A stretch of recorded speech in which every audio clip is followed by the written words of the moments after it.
1943년 8월 4일 영국 도시새 보빙턴 캠프. 아침 안개가 대지를 낮게 깔고 있었고 A.C. 리처드슨 소장의 펜은 붉은색 굵은 글씨로 최고 기밀이라고 선명하게 찍힌 기밀 문서 위를 꾸준히 움직였습니다. 한 획 한 획은 영국이 전쟁 중 겪었던 가장 당혹스러운 실패 중 하나를 드러낼 관찰 결과들을 기록했습니다. 신뢰성 테스트가 오늘부터 시작된다. 그는 썼습니다. 세 나라의 전차들이 영국 전역을 가로질러 2,000마일, 약 3,200km를 주행할 것이다. 단 한 대만이 현대전에 적합함을 증명할 것이다. 그 예측의 무게는 다가올 몇 주 동안 명확해질 것입니다.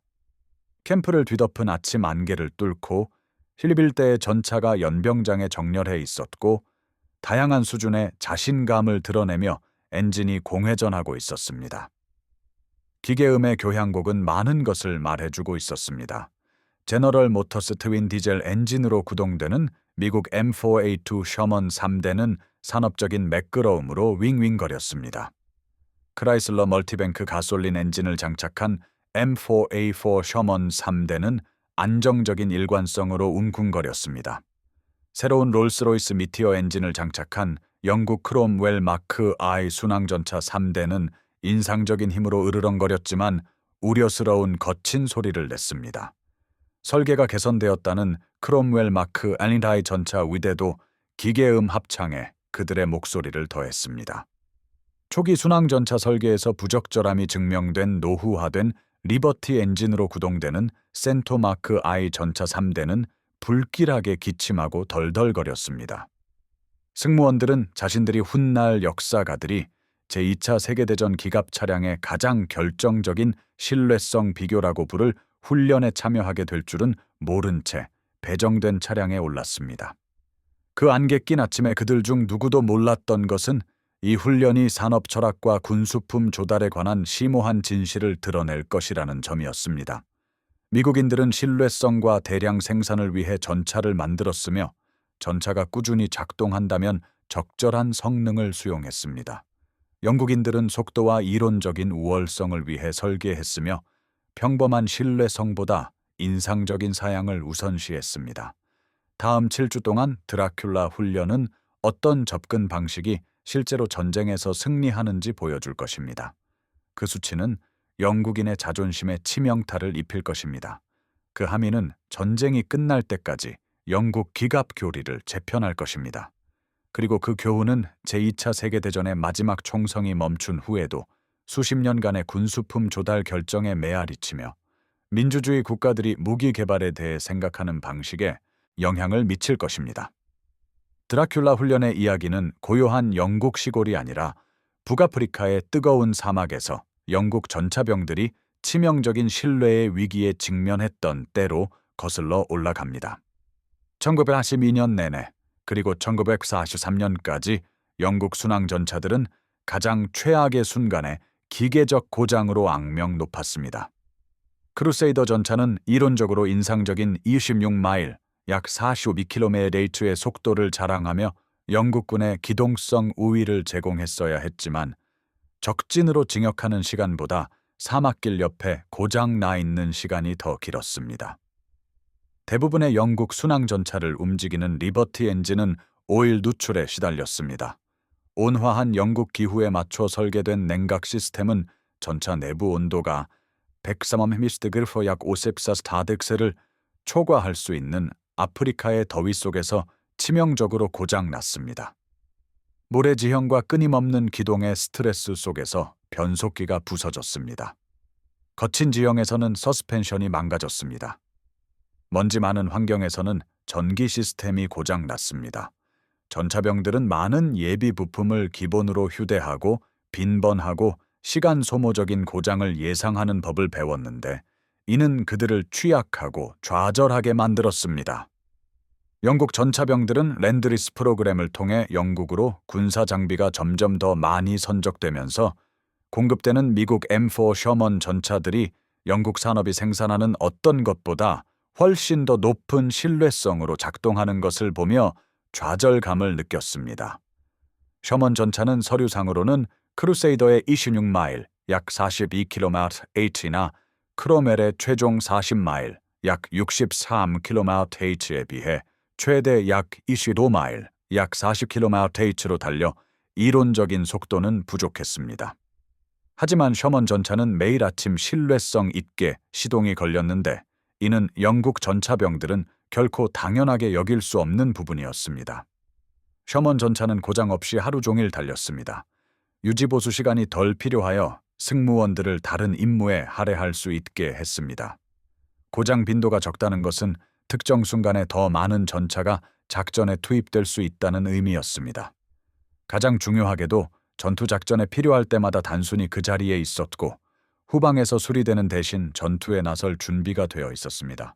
북아프리카와 훗날 서북 유럽의 영국군 사령관이었던 버나드 몽고메리 장군조차도 개인 서신에서 미국 전차는 작동에 신뢰할 수 있었지만 영국 전차 설계는 아무리 잘해야 변덕스러웠고 최악의 경우 위험할 정도로 신뢰할 수 없었다고 언급했습니다.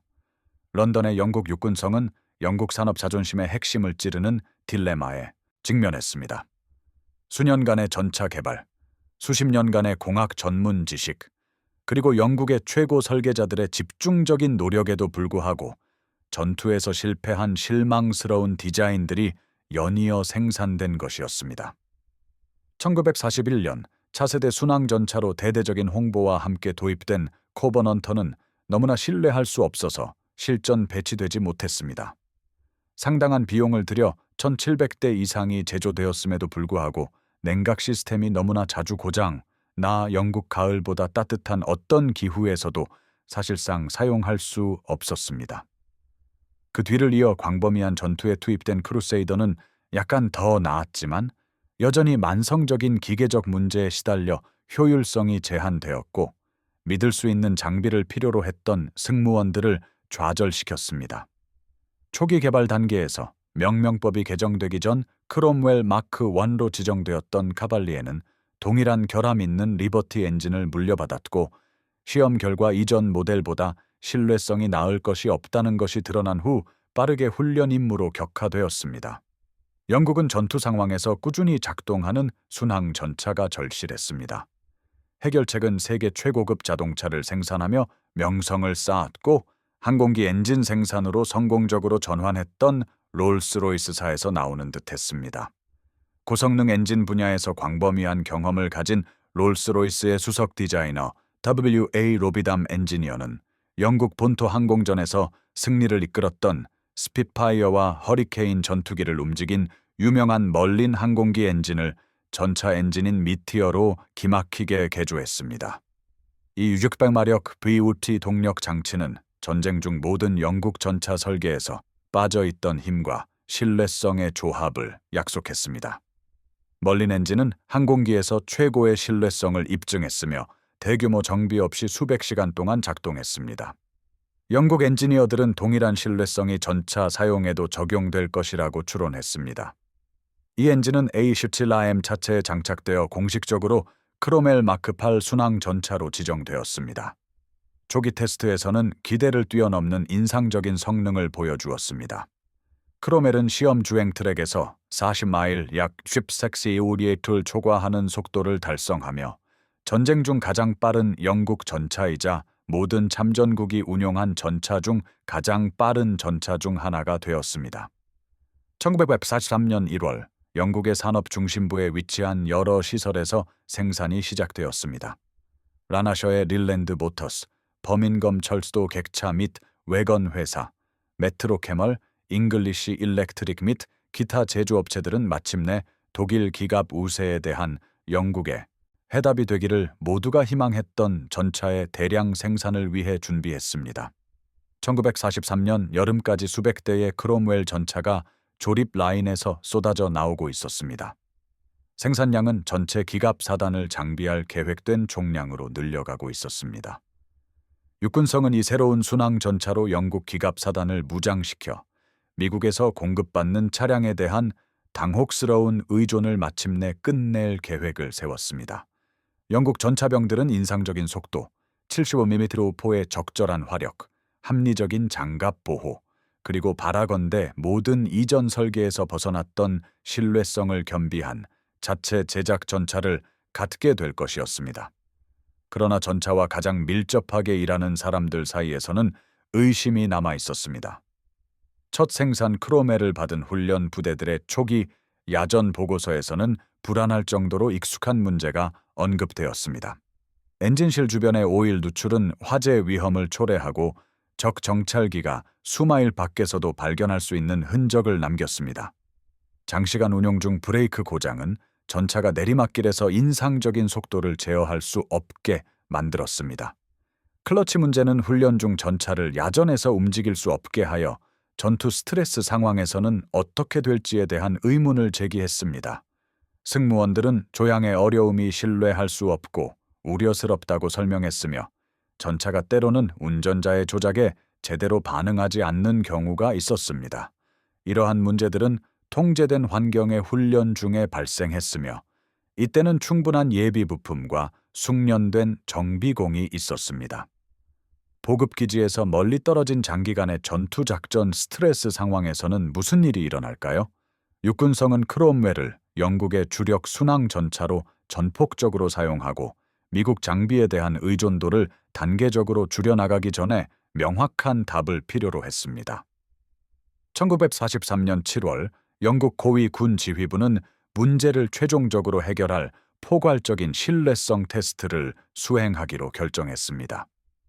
드라큘라 훈련은 새로운 영국 전차들을 북아프리카, 시칠리아, 그리고 7월에 연합군이 침공했던 이탈리아에서 점차 자신들을 증명한 미국 셔먼 전차들과 직접 맞붙게 할 것이었습니다.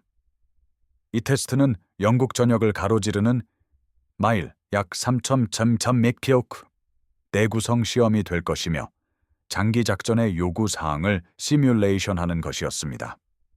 이 훈련은 적의 포함만 없을 뿐 실제 전투 작전 상황을 최대한 유사하게 시뮬레이션할 것이었습니다. 전차들은 포장도로, 비포장도로, 야지 주행을 포함한 다양한 지형에서 장거리를 이동할 것이었습니다.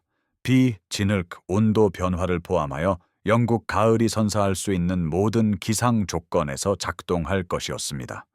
차량은 전문 공장 장비나 숙련된 민간 기술자의 도움 없이 전투 부대가 사용할 수 있는 표준 절차와 도구를 사용하여 야전 조건에서 유지 보수될 것이었습니다.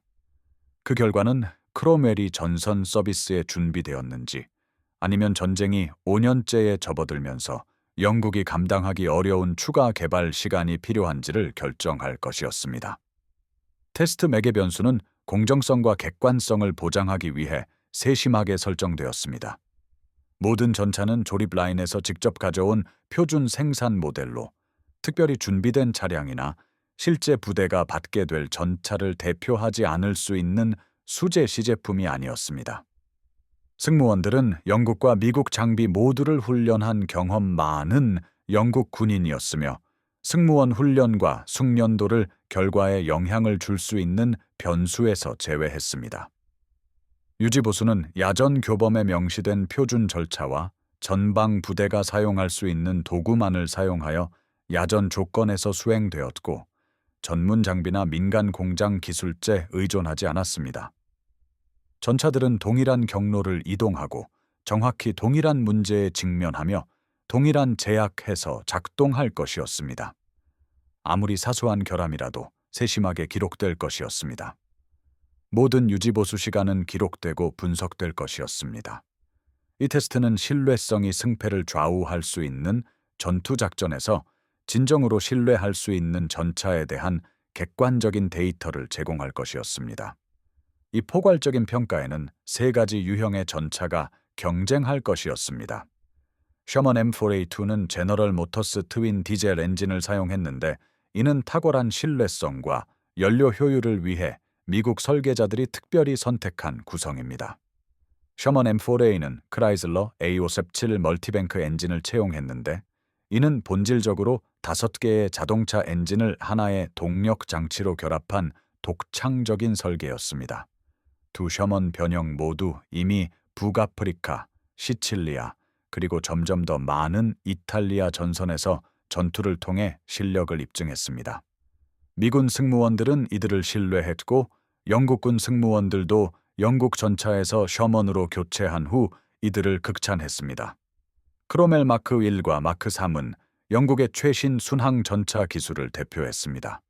멀린 항공기 엔진을 개량한 미티어 엔진으로 구동되었고 보급의 간소화를 위해 셔먼과 동일한 탄약을 사용하는 75mm 포를 장착했죠.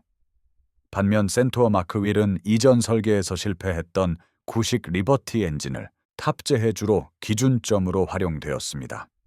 이는 크롬웰이 능가하려 했던 구식 영국 전차 기술을 보여주는 것이었죠. 드라큘라 훈련의 첫 10일은 전적으로 영국군의 주요 기갑 훈련 시설인 보빙턴 캠프에서의 준비에 집중되었습니다. 정비병들은 각 전차를 꼼꼼히 점검하며 모든 시스템을 체계적으로 확인하여 차량들이 올바른 기계적 상태로 훈련을 시작할 수 있도록 했습니다. 기존에 있던 결함들은 모두 식별되고 수정되었죠. 승무원들은 배정된 차량에 익숙해지며 각 전차의 특징과 특이점을 익혔습니다. 장교들은 훈련 내내 준수해야 할 상세한 정비 규정과 꼼꼼한 기록 절차를 수립했습니다. 모든 것이 세심하게 기록되어 이후의 성능을 측정할 포괄적인 기준점이 마련되었습니다. 훈련이 진행될수록 승무원들 사이에 경쟁심이 분명해졌습니다. 영국군 승무원들은 수년간의 영국 전차 개발 노력을 입증하기 위해 자국산 전차가 미국 전차를 상대로 승리하기를 간절히 바랐습니다. 반면 셔먼 승무원들은 북아프리카에서 이 전차를 가지고 전투 경험이 있었고 이전에 사용했던 영국 전차와 비교하여 셔먼이 훨씬 우수하다는 것을 잘 알고 있었습니다. 그들은 경험을 통해 정당화된 조용한 자신감을 내비쳤습니다. 1943년 8월 15일 훈련이 본격적으로 시작되었습니다. 슈랩대의 전차가 이른 아침 보빙턴 캠프를 떠나 잉글랜드 중심부를 거쳐 스코틀랜드로 다시 웨일스를 지나 최종적으로 도시스로 돌아오는 세심하게 계획된 경로를 따라 북쪽으로 향했습니다. 앞으로 4주 동안 약 2,000마일, 약 3,200km를 이동하며 경로상의 여러 군사 시설에 정차할 예정이었습니다. 매일 아스팔트 고속도로에서의 고된 도로 행군, 농경지와 황무지를 가로지르는 야지 이동, 그리고 전투 상황에 준하는 스트레스 조건에서 전차를 시험하는 모의 전술 작전이 이어졌습니다. 전차들은 비, 진흙, 추운 밤, 그리고 가끔 맑은 날씨 등 영국 가을이 선사하는 어떤 기상 조건에서도 운용되었습니다.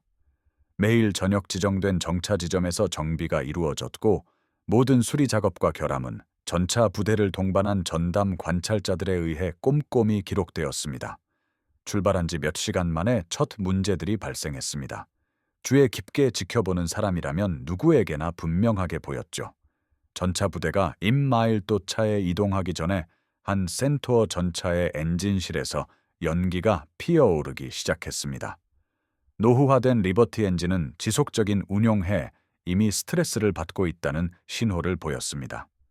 런던 북쪽의 훈련장에서 첫날 저녁 정차했을 때 그 센토어는 심각한 오일 누출을 일으켰고 승무원과 동반 정비병들이 2시간 동안 긴급 정비를 해야 했습니다. 크로멜 전차 한 대는 북쪽 경로의 긴 언덕을 내려가는 동안 우려스러운 브레이크 문제를 겪었습니다. 브레이크가 위험할 정도로 약해지고 있어 운전병은 저단 기어를 사용하여 속도를 제어해야 했습니다. 셔먼 전차들은 일상적인 정비 외에 특별한 문제 없이 첫 번째 정차 지점에 도달했습니다. 승무원들은 표준 저녁 점검을 마치고 다음 날 이동을 준비했습니다.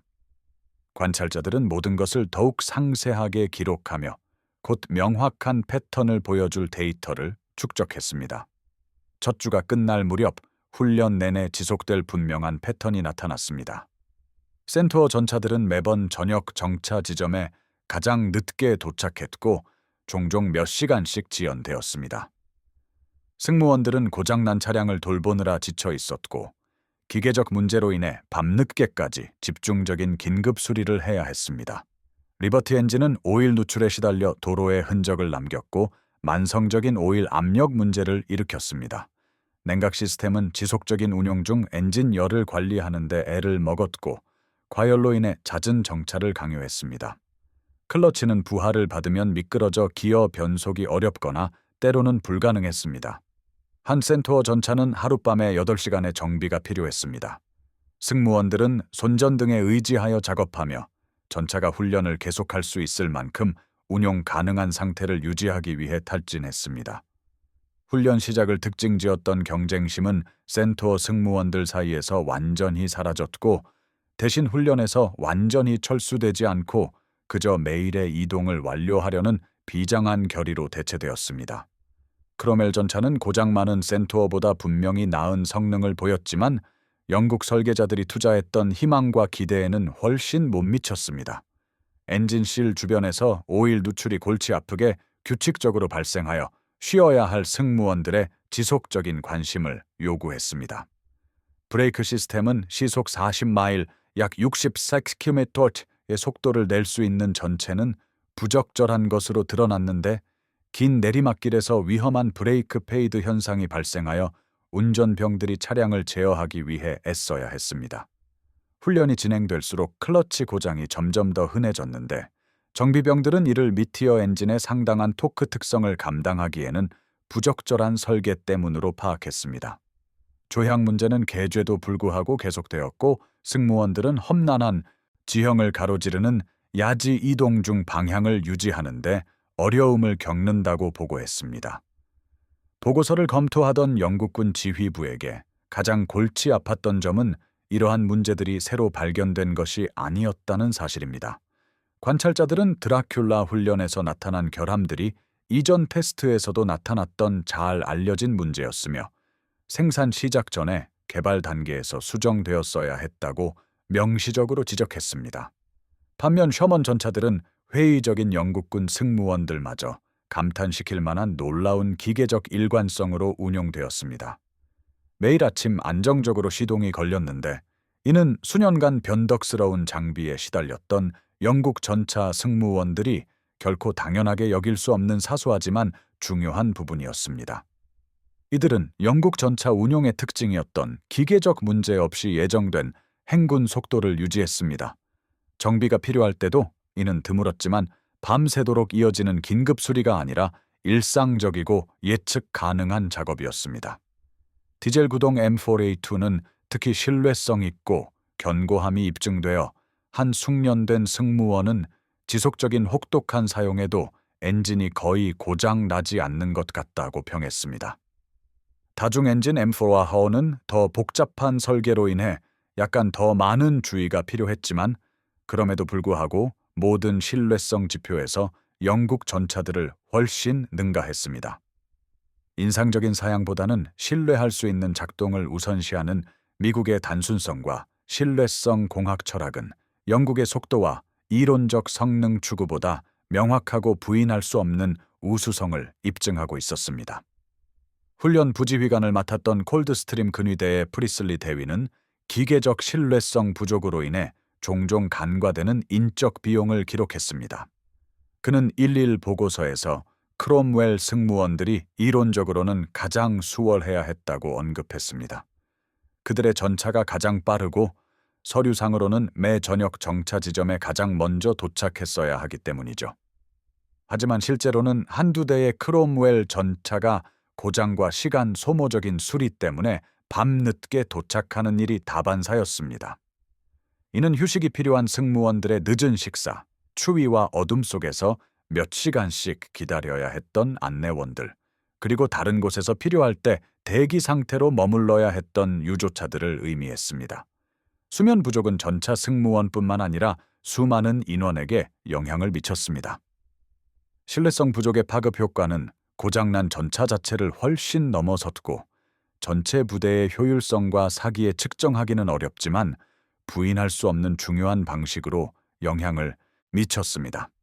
취합된 정비 통계는 영국 전차 프로그램에 대한 신뢰를 뒤흔들 만한 참담한 실상을 보여주었습니다.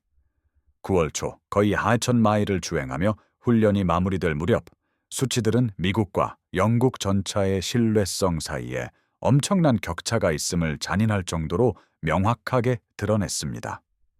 참관인들은 모든 전차의 모든 시스템에서 발생한 모든 결함, 모든 정비 시간, 모든 고장을 꼼꼼하게 추적했습니다.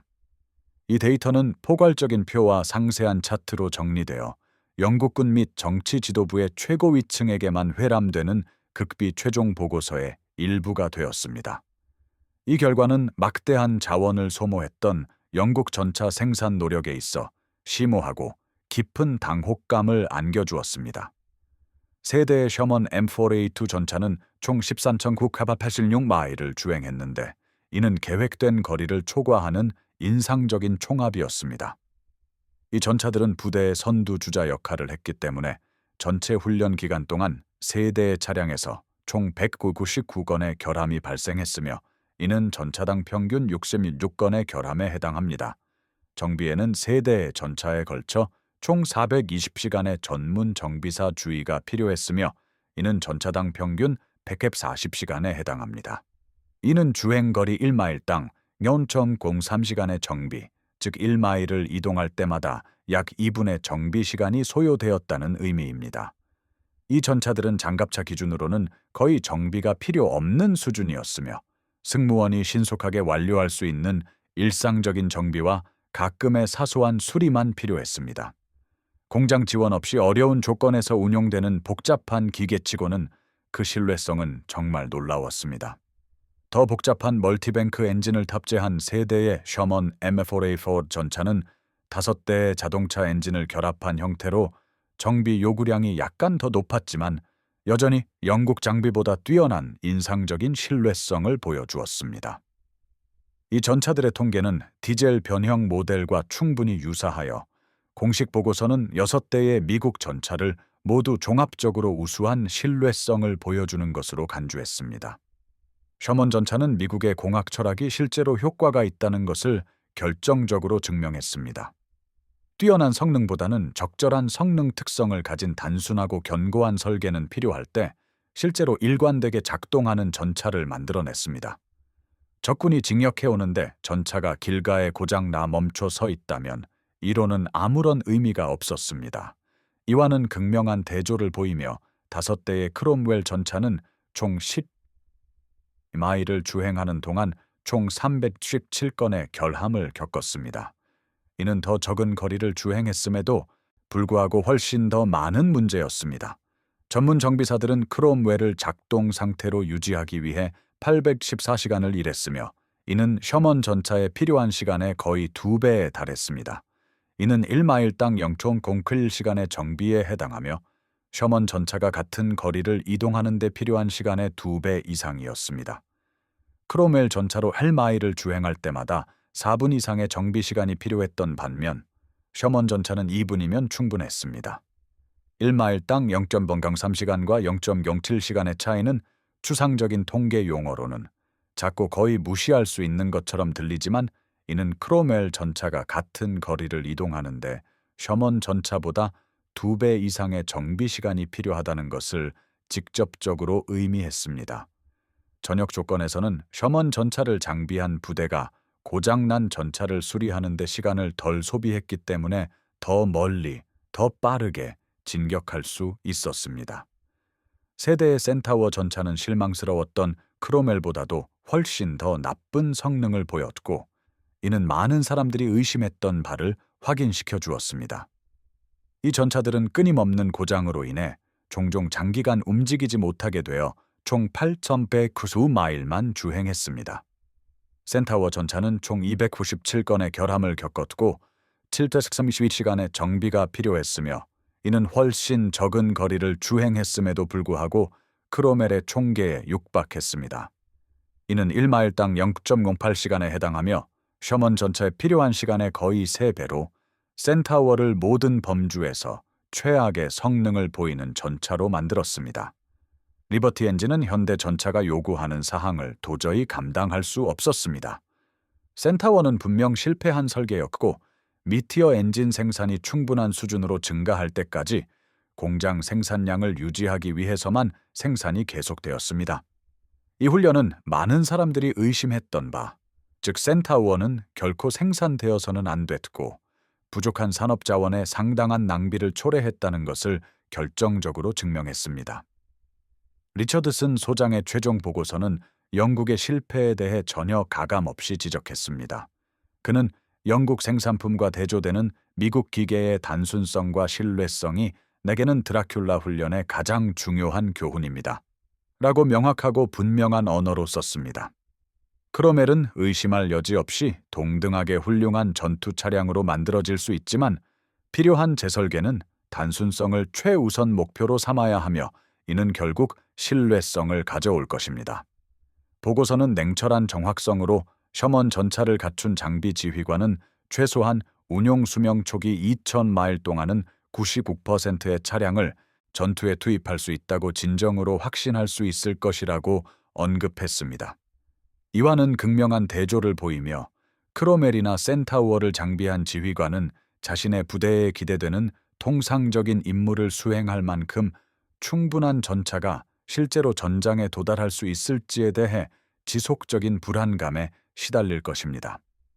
참관인들은 영국군의 성능을 더욱 나쁘게 보이게 하는 결정적인 맥락을 덧붙였습니다. 보고서는 드라큘라 훈련이 기계, 특히 신뢰성이 떨어지는 기계에 매우 유리한 조건에서 진행되었다고 밝혔습니다. 솔직히 말해서 장거리를 주행했지만 비행 중대는 항상 주간의 적절한 시설에서 정비를 수행할 수 있을 만큼 제때의 항구에 도달했습니다. 그럼에도 불구하고 영국 기계는 헌신적인 승무원과 정비사들의 많은 노고를 통해서만 도로에서 유지될 수 있었습니다. 이러한 유리한 조건은 실제 전투 작전 중에는 결코 마주할 수 없을 것입니다. 지속적인 전투와 같은 덜 유리한 조건은 신뢰성과 전투 준비 태세에 가장 불리하게 작용할 것입니다. 즉, 통제된 훈련에서 이미 좋지 않았던 크롬웰의 성능은 적의 압력, 제한된 정비 시간, 어려운 보급 조건과 같은 실제 전투 상황에서는 확실히 훨씬 더 나쁠 것이라는 의미입니다. 영국 전차 임무단의 알렉 리처드슨이라는 한 영국 참관인은 1943년 10월에 별도로 진행된 영국 전차의 미국 테스트를 모니터링하면서 가혹하고 솔직한 평가를 작성했습니다. 그는 별도의 평가를 위해 미국 시험장으로 보내진 크롬웰과 센타우어 전차에 대해 이곳에서 이 전차들은 우리를 웃음거리로 만들었습니다. 라고 썼습니다. 크로멜은 계속해서 다양한 문제들을 일으켰습니다. 미국인들은 이 전차들에 대해 정중하게 무관심했는데 이는 어쩌면 공개적인 비판보다 더 나쁜 반응이었습니다. 롤스로이스 대표는 매우 불행해하며 더 이상의 당혹감을 피하기 위해 가능한 한 빨리 전차들을 철수시키기를 원했습니다. 전차에 관한 한 우리는 의심할 여지 없이 세계 최악의 영업 사원입니다. 그의 권고는 단호하고 명확했습니다. 영국 전차가 진정으로 신뢰할 수 있고 미국 장비와 경쟁할 수 있을 때까지 더 이상 영국 전차를 미국으로 보내지 마십시오. 설계가 제대로 될 때까지 아무리 오래 걸리더라도 우리는 국내에서 인류 순양 전차와 경전차를 만들어야 합니다. 우리는 품질 엔지니어링에 대한 우리의 명성과 평판을 되찾아야 합니다. 크로멜의 낮은 신뢰성의 원인은 드라큘라 훈련 결과를 분석한 영국 엔지니어들에 의해 잘 이해되고 있었습니다. 미티어 엔진은 강력하고 재앙적이었던 리버티 엔진에 비해 비교적 신뢰할 수 있었지만 본질적으로 전차 사용에 맞게 개조된 항공기 엔진이었습니다. 항공기 엔진은 비교적 일정한 조건에서 상대적으로 일정한 속도로 작동하며 전술 기동 중 전차 엔진이 견뎌야 하는 역토크와 끊임없는 속도 변화를 겪지 않습니다.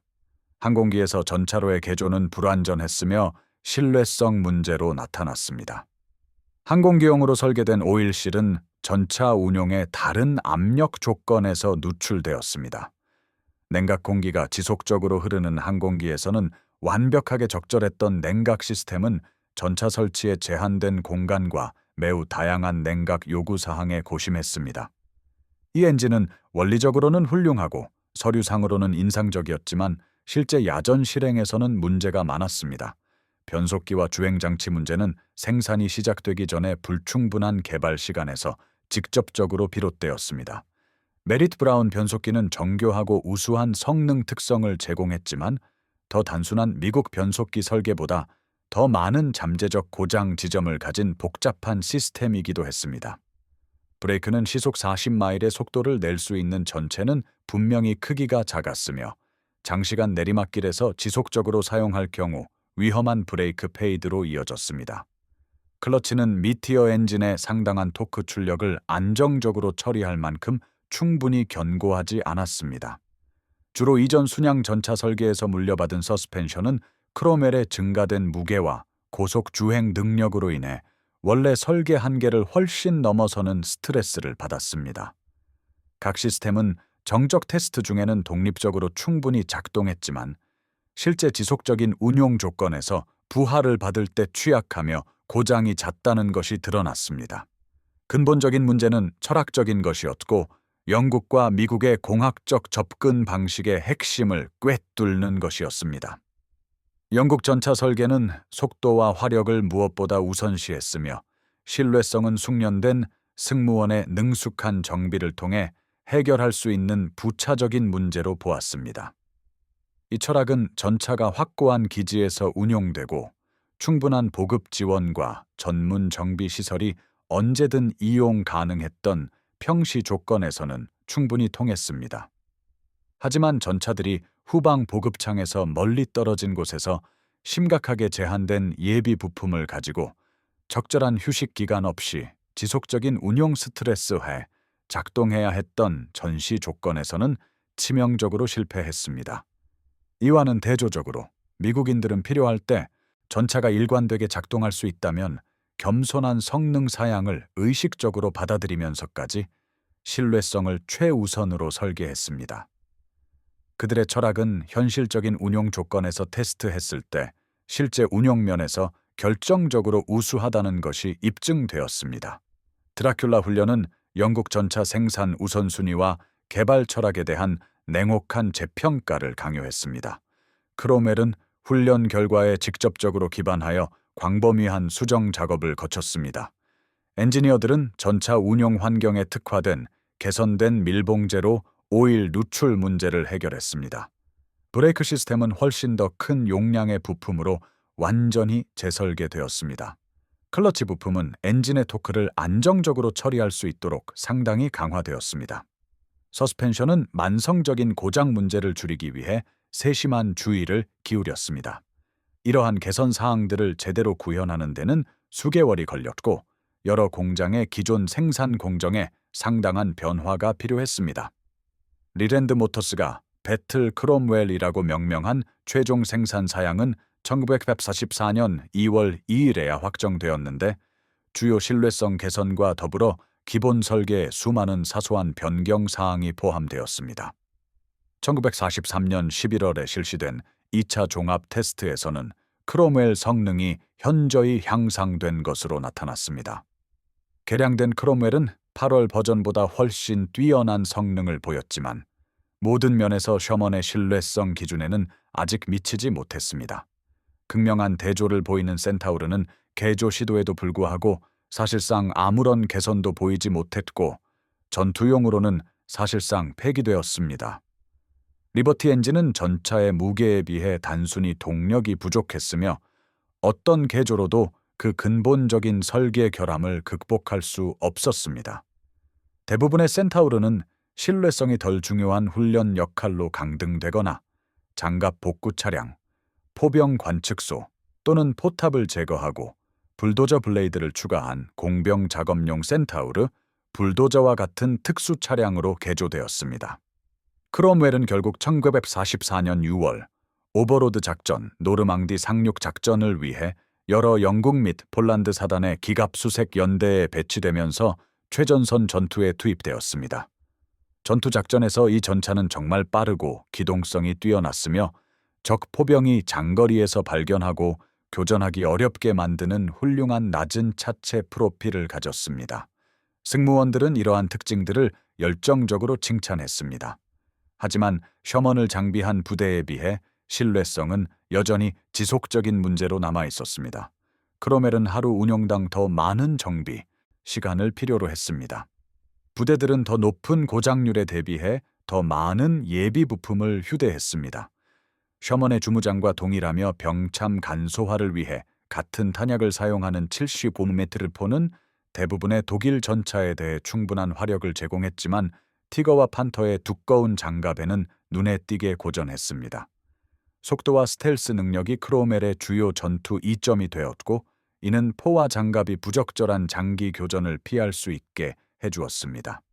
드라큘라 훈련의 더 큰 교훈은 좁은 전차 설계 문제들을 훨씬 넘어섰습니다. 이 테스트는 신뢰성이 단순한 편리함이나 바람직한 특성이 아니라 작전 효율성을 결정하는 근본적인 군사적 능력임을 포괄적으로 입증했습니다. 전투작전에 필요할 때 전장에 도달할 수 없다면 신뢰할 수 없는 전차는 존재하지 않는 것이나 마찬가지입니다.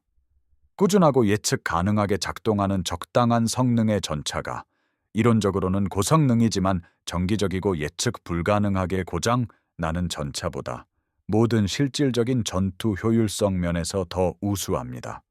미국인들은 이러한 본질적인 진실을 직관적으로 이해하고 처음부터 그에 맞춰 장비를 설계했습니다. 오랜 공학적 우수성과 최첨단 성능의 전통에 깊이 빠져 있던 영국은 드라큘라 훈련의 당혹스러운 공개 실패를 통해 이 혹독한 교훈을 배워야 했습니다. 드라큘라 훈련에서 크롬웰을 그토록 결정적으로 압도했던 셔먼 전차 또한 여러 면에서 결코 완벽하지 않았습니다. 그 장갑은 고속포로 무장한 독일의 판터와 티거 전차에 비해 명백히 부적절했습니다. 70mm 포는 전투거리에서 중장갑에 대한 충분한 관통력이 부족했습니다. 승무원들은 이 전차가 적의 포탄에 관통될 때 급속히 불이 붙는 불운한 경향 때문에 매번 한 번에 불이 붙는다는 의미로 인기 있는 담배 라이터 브랜드 이름을 따서 론슨이라고 별명을 붙였습니다. 영국군과 함께 복무하던 폴란드 병사들은 이를 섬뜩하게도 타오르는 무덤이라고 불렀습니다. 이것들은 수많은 생명을 앗아간 심각하고 치명적인 결함들이었습니다. 하지만 셔먼은 전쟁 내내 전면 생산 및 최전선에서 복무했고 정확히 신뢰성 있게 작동했기 때문에 전쟁이 끝난 후에도 오랫동안 계속 사용되었습니다. 셔먼은 전차 대 전차 교전에서 우월한 전투 성능 때문이 아니라 압도적인 수로 모든 곳에 존재할 수 있게 한 탁월한 신뢰성과 생산성 덕분에 성공했습니다. 미국 공장들은 1942년부터 1946년 사이에 무려 4국 미-14대의 셔먼을 생산했으며 이는 어떤 서방 전차 설계도 따라올 수 없는 생산 위협이었습니다. 이 전차는 미국 전역의 공장에서 빠르고 효율적으로 제조될 수 있었습니다. 연합군의 병참을 지탱했던 리버티선에 실려 해외로 효율적으로 운송될 수 있었습니다. 일반 부대들이 보유한 도구와 기술로 전장에서 효과적으로 정비될 수 있었습니다. 전투 중 셔먼이 파괴되거나 손상되면 며칠 또는 때로는 몇 시간 내에 다른 전차가 그 자리를 대신했습니다. 전차 복구 및 수리 부대는 손상된 차량을 신속하게 서비스에 복귀시켰고 종종 전차가 피격된 지 24시간 이내에 이루어졌습니다. 이러한 기갑전쟁에 대한 포괄적인 산업 및 병참 접근 방식은 개별 전차 설계의 어떤 기술적 정교함보다 헤아릴 수 없을 만큼 더 가치 있는 것으로 입증되었습니다. 생산 수치는 산업 철학과 전략적 우선순위에 대한 설득력 있는 이야기를 들려줍니다. 독일은 전쟁 기간 동안 약 6,000대의 판터 전차와 1,300대의 티거 전차를 생산했습니다. 이들은 장갑 방호력과 화력 모두에서 셔먼보다 기술적으로 우수했습니다. 그러나 독일 전차는 불필요하게 정밀한 공차로 인해 지나치게 정교하게 설계되었고 생산이 어렵고 시간이 많이 걸렸으며 야전에서 유지 보수가 매우 까다로웠습니다. 특정 공장에서 제조된 특수 부품이 필요했습니다. 광범위한 훈련을 받은 숙련된 정비사가 필요했습니다. 지속적인 전투작전의 운용 스트레스해서 자주 고장났습니다. 1944년 여름 연합군의 셔먼 장비 사단이 일상적으로 달성했던 프랑스를 가로지르는 400마일의 급속 진격을 시도한 독일 기갑 사단은 파리에 도달하기 훨씬 전에 기계적으로 고장난 전차들의 흔적을 남겼을 것입니다. 프랑스군은 전쟁 후 노획한 판터를 운용하려 시도했을 때 이 현실을 발견했는데 1950년대까지 프랑스군에서 복무했던 랜드리스 셔먼과 비교했을 때 판터가 전혀 쓸모없고 신뢰할 수 없다는 것을 알게 되었습니다. 소련군은 랜드리스를 통해 세참 100대의 셔먼을 지원받았고 이 미국 설계에 놀라운 애정을 갖게 되었습니다. 악명 높게 조악했지만 효과적이고 잔인할 정도로 불편했던 T-34사에 익숙했던 소련 전차 승무원들은 미국 전차를 비교적 호화롭다고 여겼습니다. 셔먼은 T-34사의 강철 궤도보다 2배 오래가는 고무 궤도를 특징으로 했고 훨씬 더 조용하게 작동하여 상당한 전술적 이점이 있었습니다. 내부는 승무원에게 훨씬 더 넓고 편안했습니다. 심지어 셔먼에는 패딩 처리된 좌석까지 있었는데 승무원 편안함보다 생산량을 우선시했던 소련 전차 설계 철학에서는 거의 상상할 수 없는 호화로움이었습니다. 소련의 관점에서 가장 중요한 것은 셔먼이 진정으로 신뢰할 수 있었다는 점입니다. 소련 장비의 변덕스러운 행동 없이 필요할 때 시동이 걸렸습니다. 끊임없는 기계적 문제나 비상 수리 없이 작동했습니다. 자신의 전투 경험에 대해 광범위하게 기록한 소련 전차장 드미트리 로자는 잠깐이라도 무방비 상태로 남겨진 손상된 셔먼이 다른 소련 승무원들에 의해 몇 분 만에 부품이 해체될 것이라고 언급했습니다. 이는 자국 장비보다 미국 장비의 신뢰성을 선호했던 소련 전차병들의 명확한 증거였습니다. 신뢰성 이점은 작전 속도와 전역 성공으로 직접적으로 이어졌습니다. 셔먼 장비 사단은 최고 속도가 우월해서가 아니라 훨씬 우월한 기계 가동 시간과 가용성 덕분에 독일군 상대보다 더 멀리, 더 빠르게 진격할 수 있었습니다. 셔먼 장비 기갑 사단은 기계 고장으로 인한 최소한의 손실만으로 며칠간 하루 40마일을 현실적으로 이동할 수 있었습니다. 동일한 작전 속도를 시도하는 독일 기갑 사단은 적의 공격보다 기계 고장으로 더 많은 전차를 잃게 될 것이고 효과적으로 기능할 수 없을 때까지 꾸준히 약화될 것입니다. 이러한 근본적인 이점 덕분에 연합군은 전술적 돌파구를 활용하고 유동적인 작전 중에 작전 모멘텀을 유지하며 적들을 끊임없이 불안정하게 만들 수 있었습니다. 이는 수년간의 힘든 전역으로 독일 장비가 완전히 소진되었던 1944년에는 독일군이 도저히 따라올 수 없는 방식이었습니다. 탱크 박물관 큐레이터이자 영국 장갑차 분야 최고의 전문가인 역사학자 데이비드 플래처는 셔먼의 본질적인 장점을 우아하고 간결하게 요약했습니다. 아침에는 항상 시동이 걸렸고 하루 종일 아무런 문제 없이 작동했다라고요. 이 화려하지 않고 흥미롭지 않은 신뢰성 덕분에 셔먼은 모든 전장에서 연합군 기갑 부대에 없어서는 안 될 일꾼이 되었습니다. 영국 전차병들은 개인적으로 크로멜의 인상적인 속도를 선호했거나 파이어플라이의 강력한 17파운드 포를 갈망했을지 모르지만 그들은 기본 셔먼이 매일 꾸준히 작동할 것이라고 진정으로 믿었습니다. 미국 전차병들은 독일 중전차에 대한 셔먼의 명백한 약점에 대해 자주 크게 불평했지만 예상치 못한 기계적 고장으로 적진 뒤에 무력하게 좌초되지 않을 것이라고 절대적인 확신을 가지고 있었습니다. 신뢰성은 화려하거나 흥미롭지 않았지만 부대가 도로변에서 수리하느라 멈춰서는 대신 결정적인 지점에 전투 준비를 갖추고 도착하도록 보장함으로써 전투에서 승리했습니다. 크로멜 전차의 이야기는 처음 구상했던 것과는 다른 궤적을 그렸습니다. 이 전차는 영국군의 주력 순항 전차로 셔먼을 대체하기에는 너무 늦게 일선 전투에 투입되었습니다. A27 시리즈 전체의 총 생산량은 4,006대였으며 이 중 950대가 센타우르였고 66대가 크롬웰이었습니다. 이는 미국 공장에서 49,000대 이상 생산된 셔먼의 생산량에 비하면 극히 일부에 불과했습니다. 이러한 극적인 차이는 냉혹한 전략적 현실을 반영했습니다. 영국 산업은 미국만큼의 생산 능력을 따라잡을 수 없었습니다. 전 세계 여러 전선에서 필요한 왕립 해군 함선, 왕립 공군 항공기 및 수많은 다른 무기를 동시에 건조하면서 크롬웰은 주로 영국과 폴란드 기갑사단의 특수 기갑 정찰 연대에 배치되었습니다. 이곳에서는 압도적인 수량이나 지속적인 신뢰성보다 속도와 기동성이 더 중요했습니다. 북아프리카 전투 이후 사막의 쥐로 전 세계에 알려진 유명한 제7기 갑사단은 정찰 임무에 크롬웰을 광범위하게 사용했습니다. 제21기 갑사단은 크롬웰을 장비한 정찰 대대를 편성하여 전차의 속도를 최대한 활용했습니다. 근위 기갑사단은 크롬웰을 정찰 및 측면 공격 작전에 효과적으로 사용했습니다. 제1폴란드 기갑사단은 크롬웰을 지급받아 북서유럽 전역에서 상당한 전술적 기량으로 운용했습니다.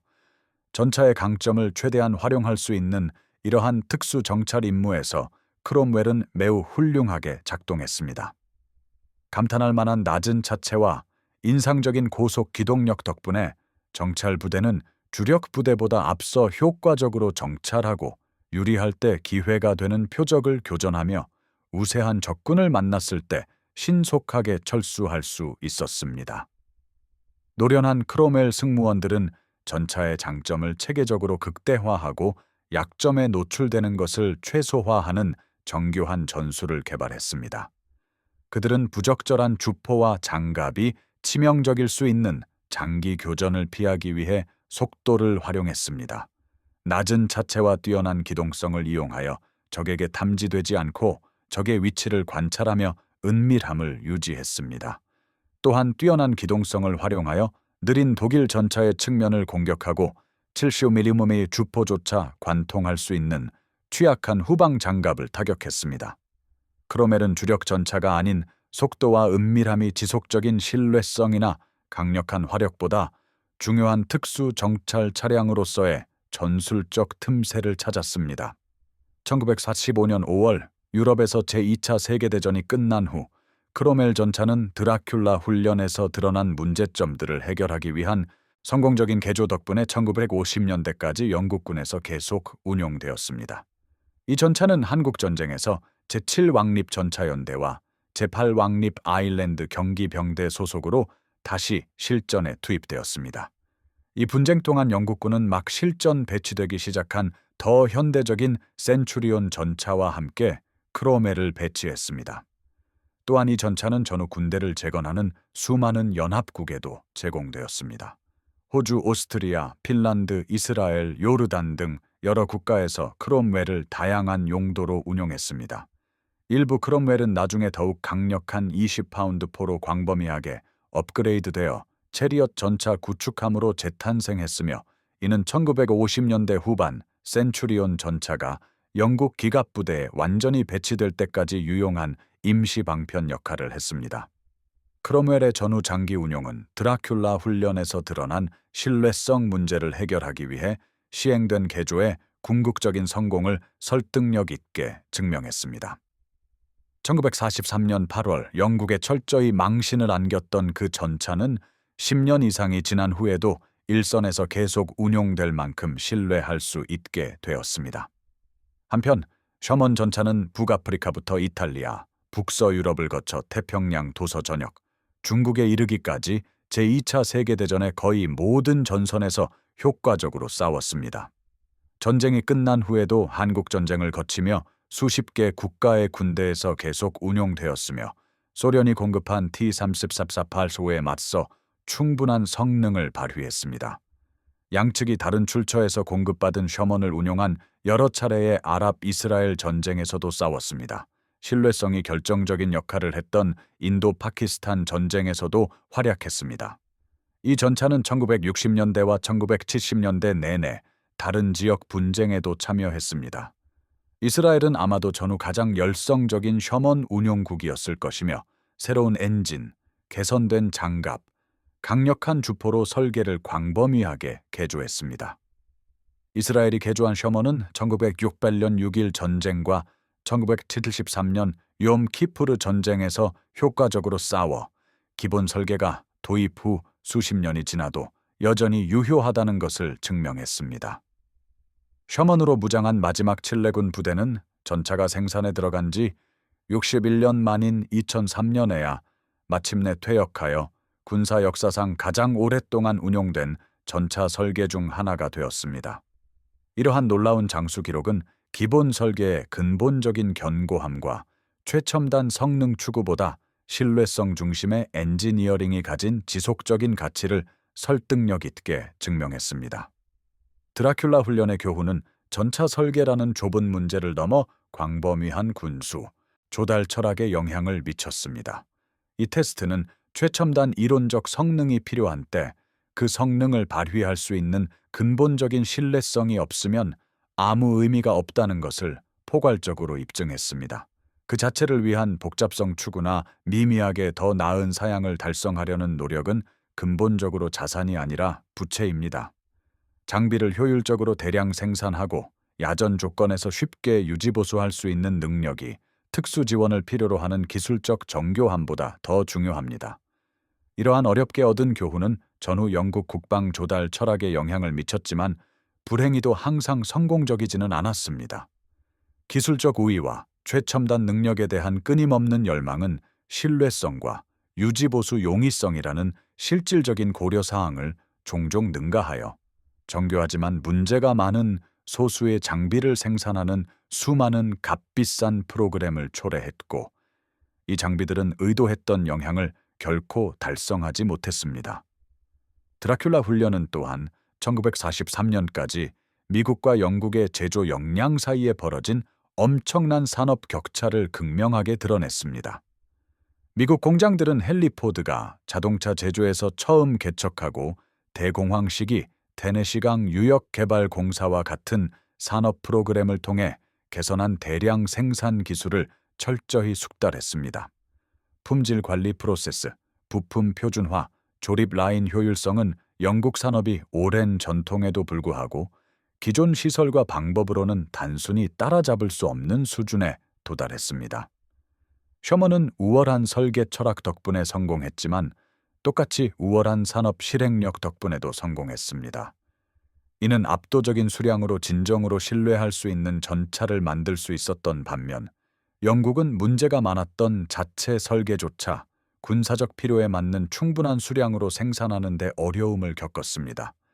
산업 생산 능력은 공학 설계의 우수성만큼, 아니 총력전에서는 어쩌면 그 이상으로 중요했습니다.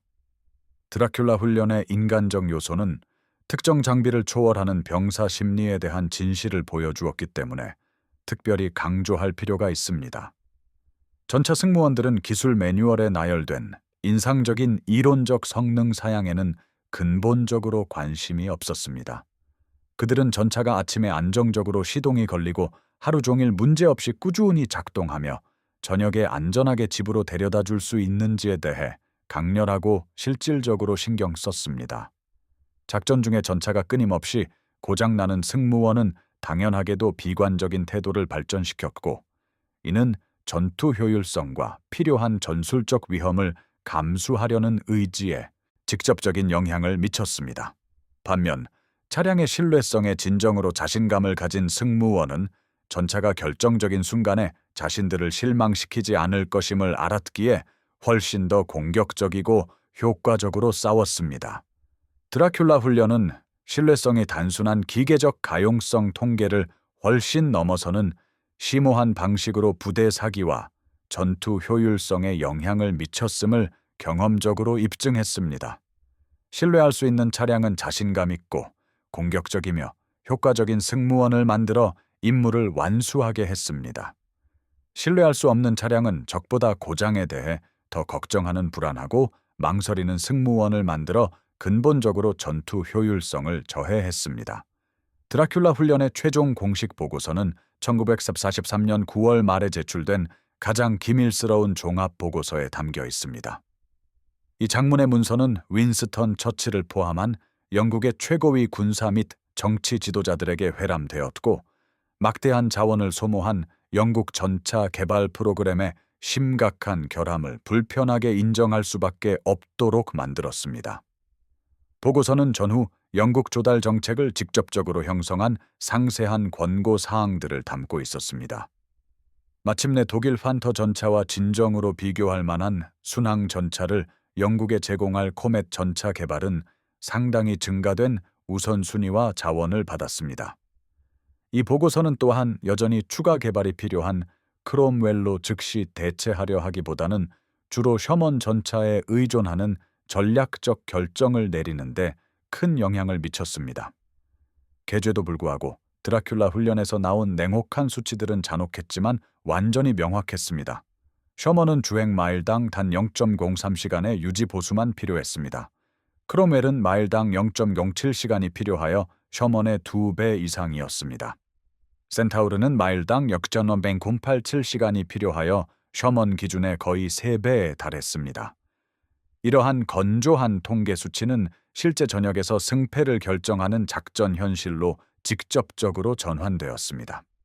이는 구체적으로 셔먼으로 무장한 부대가 크롬웰로 무장한 부대보다 하루에 훨씬 더 멀리 진격하고 같은 거리를 이동하면서 더 효과적으로 싸울 수 있다는 것을 의미했습니다. 이는 신뢰할 수 있는 단순함이라는 미국의 엔지니어링 철학이 지속적인 작전이라는 혹독한 시험에서 정교한 속도를 추구하는 영국을 결정적으로 이겼음을 명확히 보여주었습니다. 드라큘라 훈련의 이야기는 궁극적으로 전쟁에서의 인상적인 이론과 냉혹한 실제 간의 근본적인 차이에 관한 것입니다. 추상적인 이론상으로는 크롬웰이 셔먼보다 속도, 면에서 우수하고 화력 및 장갑 보호도 비등해 보였습니다. 그러나 현실적인 조건에서의 혹독한 실제에서는 크롬웰이 셔먼보다 2배 이상 수리하는 데 시간을 보냈고 실제 전투에 투입되는 시간은 그만큼 적었습니다. 이론은 기술적 정교함과 최첨단 성능이 필연적으로 승리할 것이라고 주장했습니다. 그러나 실제는 화려하지 않은 신뢰성과 단순한 견고함이 장비가 후방 지원으로부터 멀리 떨어진 곳에서 기능해야 할 때 전투에서 승리한다는 것을 결정적으로 보여주었습니다.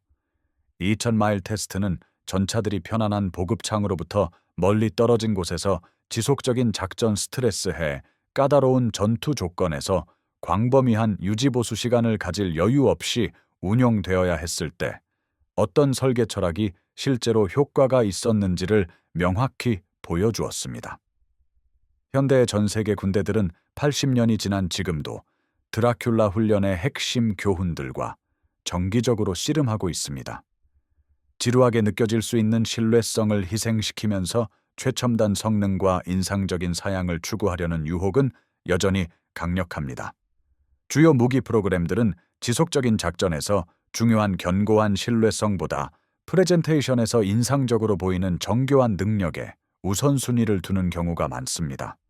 그 결과 실전에서는 덜 정교하지만 더 신뢰할 수 있는 대안들보다 지속적으로 성능이 떨어지는 엄청나게 비싸고 유지보수가 많이 드는 장비들이 소수 생산되는 경우가 많았습니다.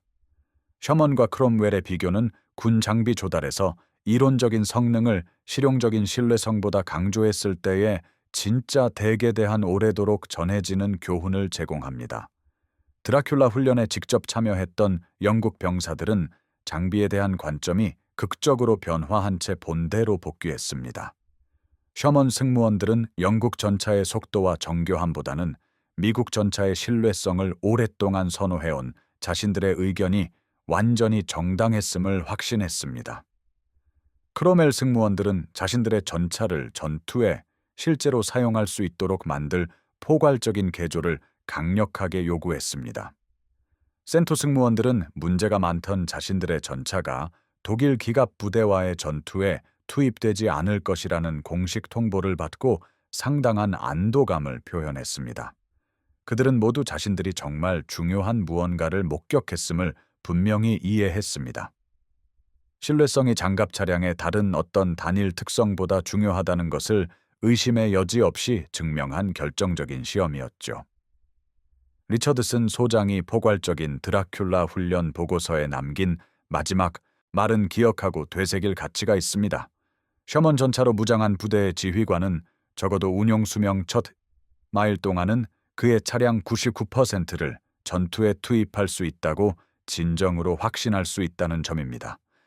반면에 크롬웰이나 센토로 무장했다면 자신의 부대가 맡은 일반적인 임무를 수행할 만큼 충분한 전차들이 실제로 전장에 도달할 수 있을지에 대해 끊임없이 불안해할 수밖에 없었을 겁니다.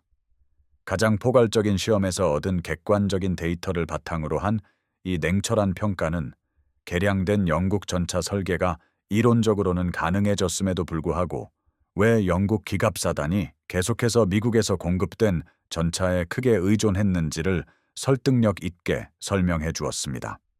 신뢰성은 단순히 바람직하거나 편리한 것을 넘어 군사적 효율성에 절대적으로 필수적이었습니다.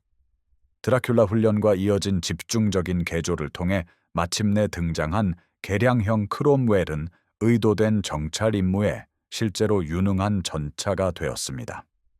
개선점 덕분에 신뢰성은 지속적인 작전을 위해 허용 가능한 수준이 되었지만 모든 면에서 셔먼 전차의 기준에 미치지는 못했습니다.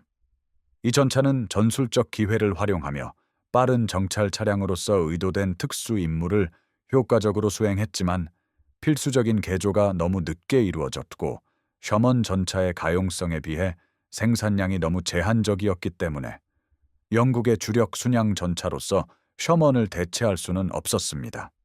영국 기갑사단을 국내 생산 전차로만 완전히 무장시킬 기회는 돌이킬 수 없게 지나가 버렸습니다.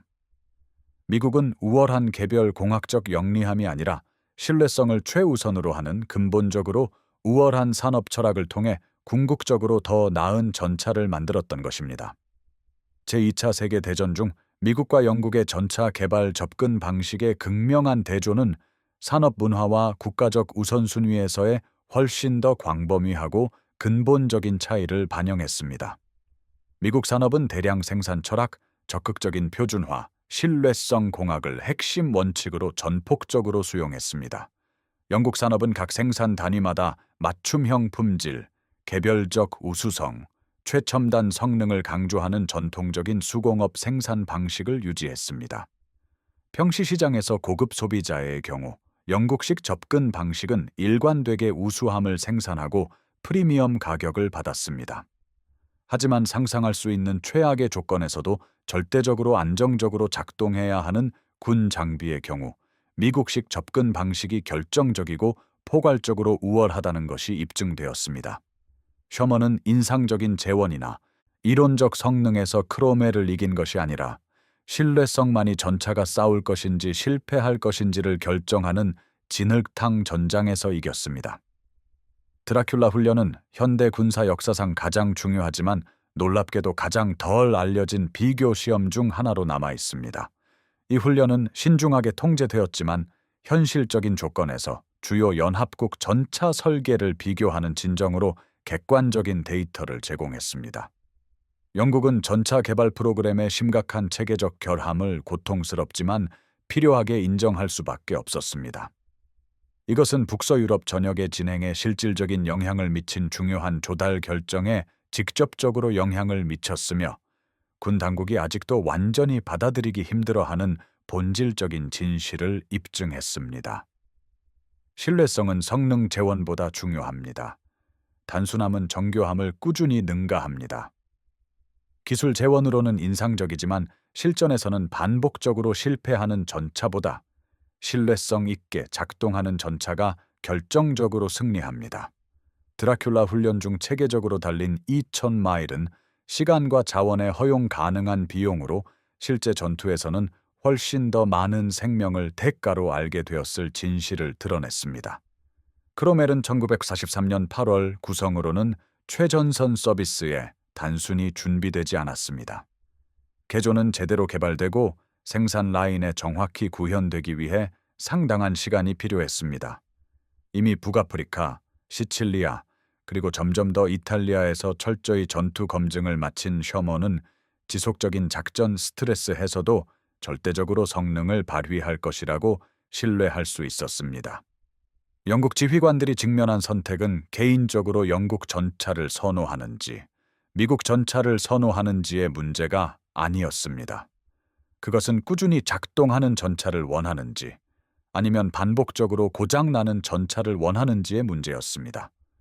이 포괄적인 시험은 데이터를 솔직하게 검토하려는 누구에게나 그 선택을 완전히 명확하게 해주었습니다.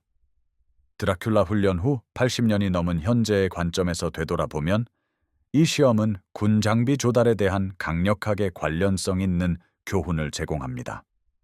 이것은 통제된 시험에서 얻은 이론적인 성능 수치에 주로 의존하기보다는 실제 작전 조건 해서의 현실적인 시험이 얼마나 중요한지를 설득력 있게 보여줍니다. 신뢰성 공학이 무기 체계 개발에서 성능 공학만큼 또는 그 이상의 우선순위를 가질 자격이 있다는 것을 증명합니다. 근본적인 산업 철학이 개별 설계의 우수성만큼 중요하다는 것을 보여줍니다. 그리고 어떤 군 장비의 가장 중요한 특징은 화려한 재원표나 홍보 자료에서 얼마나 인상적으로 보이는지가 아니라 절실히 필요할 때 단순히 작동해야 한다는 것을 상기시켜 줍니다. 드라큘라 훈련에서 최소한의 유지보수로 아처마일을 완주한 셔먼 전차는 유럽 전역에서 싸우며 연합군의 승리에 필수적인 기여를 했습니다. 2배 이상의 유지보수가 필요했던 크롬웰은 전투 작전에 실제로 사용할 수 있게 되기까지 여러 달 동안 집중적인 개조를 거쳤습니다. 가장 성능이 나빴던 센토는 훈련용 및 특수 개조용으로 격하되었습니다. 이러한 극적으로 다른 결과들은 승무원의 용기나 기술, 설계자의 선의, 공학의 이론적 정교함에 의해 결정된 것이 아닙니다. 그것들은 근본적으로 신뢰성에 의해 결정되었습니다. 복잡한 기계가 지속적인 스트레스에서 작동해야 할 때 가장 중요한, 확실히 화려하지 않은 특성이죠. 드라큘라 훈련은 영국 지휘관들이 절실히 답을 필요로 했던 질문에 결정적으로 답했습니다. 크로멜이 영국의 주력 순양 전차로서 셔먼을 대체할 수 있을까? 이 포괄적인 시험은 명확하고 모호하지 않으며 데이터에 기반한 답변을 제공했습니다. 아니요, 아직은 아닙니다. 광범위한 개조를 통해 지속적인 전투 작전을 위한 신뢰성이 진정으로 허용 가능한 수준으로 실질적으로 개선될 때까지는요. 그 솔직한 답변은 전쟁의 남은 기간 동안 영국 기갑 교리에 직접적인 영향을 미쳤고 수십 년간 전후 전차 개발 철학을 형성했습니다. 시간과 자원 모두에서 값비싼 교훈이었지만 예방 가능한 전투 사상자 대신 체계적인 시험을 통해 얻은 교훈이었습니다. 드라큘라 훈련의 2000마일은 궁극적으로 가장 절실히 필요할 때 치명적으로 실패했을 신뢰할 수 없는 전차의 조기 배치를 막음으로써 영국군의 생명을 구했습니다. 드라큘라 훈련의 마지막 아이러니는 영국이 오랫동안 가장 자랑스러워했던 바로 그 특정 분야에서 미국의 결정적인 우위를 드러냈다는 점입니다. 영국 공학은 탁월한 품질과 기술적 정교함으로 전 세계적으로 유명했습니다. 영국 산업은 19세기에 전 세계 산업 혁명을 이끌었습니다. 영국 전시 혁신은 레이더, 실용적인 제트 엔진, 그리고 수많은 다른 첨단 기술을 생산했습니다. 그러나 전통적인 장인 정신과 정교한 성능보다는 신뢰성과 효율적인 대량 생산에 끊임없이 중점을 둔 미국 산업은 근본적으로 더 나은 전차를 만들었습니다. 셔먼은 영국식 공학적 우수성을 통해서가 아니라 미국식 산업 효율성과 실용적인 철학을 통해 성공했습니다. 이 교훈은 영국인의 자존심에는 깊은 굴욕감을 주었지만 군사적 효율성에는 절대적으로 필요했습니다. 결국 드라큘라 훈련은 전차를 비교하는 것 그 이상이었습니다. 그것은 공학과 제조에 경쟁하는 철학에 관한 것이었습니다. 서류상으로 인상적으로 보이는 것과 가혹한 실전에서 실제로 작동하는 것 사이의 결정적인 차이에 관한 것이었습니다. 그것은 화려하지 않은 신뢰성의 진정한 군사적 가치와 흥미로운 성능의 유혹적인 매력에 관한 것이었습니다. 이 시험은 전쟁에서 그리고 일반적으로 삶에서 단순히 목적지에 도달하는 것이 인상적으로 빠르게 도달하는 것보다 더 중요하다는 것을 결정적으로 보여주었습니다. 셔먼은 꾸준히 목적지에 도달했습니다. 크롬웰은 너무 자주 그러지 못했습니다. 그 근본적인 차이가 승리와 패배의 모든 차이를 만들었습니다.